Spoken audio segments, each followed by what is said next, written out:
Gerhana bulan. Mungkin tadi malam, sebagian dari kita khusus menyempatkan diri untuk menyaksikan gerhana bulan sebagian, yang konon menjadi gerhana terlama selama hampir 6 abad. Saudara, bicara soal gerhana, ada berbagai kepercayaan yang bermunculan, seperti mitologi naga yang haus darah dalam tradisi masyarakat Tiongkok kuno, atau mitos jaguar makan bulan dalam budaya suku Inka di daerah Peru. Dan masih banyak kepercayaan-kepercayaan lain yang bermunculan dari berbagai macam tradisi. Dan yang menarik, hampir umum dari mitologi-mitologi tersebut menggambarkan bahwa fenomena astronomi ini merupakan pertanda bencana, hingga harus dilakukan suatu aksi mengusir dengan membuat bunyi-bunyian untuk menakut-nakuti penyebab gerhana itu. Akan tetapi, tentu bagi kita yang sudah berkembang ilmu pengetahuan, tahu bahwa gerhana adalah fenomena astronomi akibat terjadinya pergerakan benda angkasa ke dalam bayangan benda angkasa lainnya. Dan oleh karena pengetahuan itu, maka kini banyak orang tidak lagi takut ketika gerhana terjadi. Bahkan tidak sedikit orang menanti-nantikan kesempatan untuk menjadi saksi peristiwa gerhana dengan mengabadikannya lewat pengambilan gambar. Saudara, perbedaan sikap orang menanggapi gerhana, di mana orang-orang di masa lalu yang tidak paham kemudian menjadi takut, berbeda dengan orang-orang zaman sekarang yang sudah paham dan tidak lagi menjadi takut, serta bahkan bisa menikmati fenomena ini.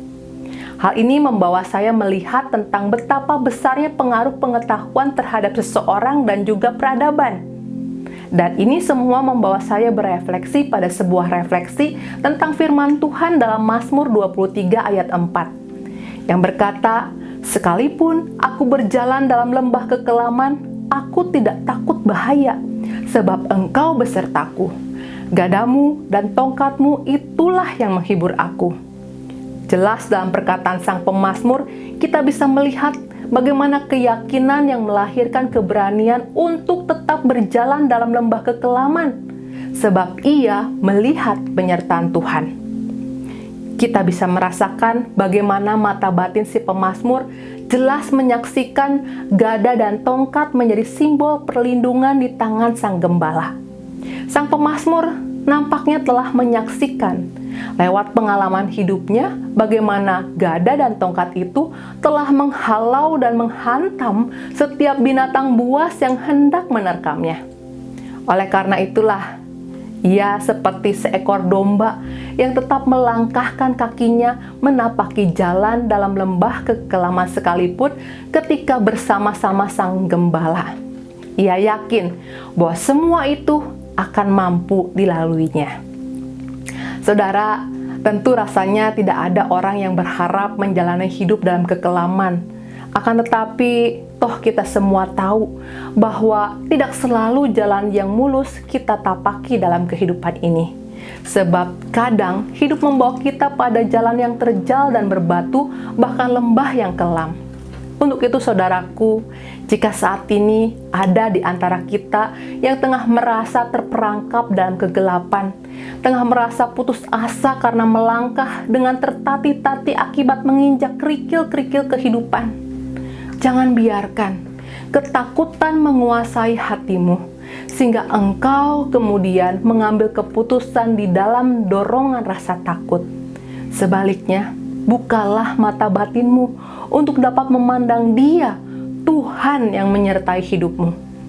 Ingat perkataan Tuhan dalam Yesaya 41 ayat 10 yang mengatakan kepada kita, "Janganlah takut, sebab aku menyertai engkau.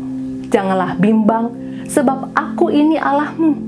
Aku akan meneguhkan, bahkan akan menolong engkau. Aku akan memegang engkau dengan tangan kananku yang membawa kemenangan." Oleh karena itu, kiranya damai sejahtera Allah menguasai hati saudara, sehingga saudara mampu tetap melangkah menghadapi tiap persoalan dan pergumulan di dalam iman dan pengharapan. Dan lihatlah bagaimana nanti pada waktunya saudara akan berdiri untuk bersaksi tentang bagaimana karya Tuhan telah membawamu melewati dan memenangkanmu atas persoalan-persoalan dalam hidupmu. Untuk itu, kiranya berkat Tuhan besertamu. Amin.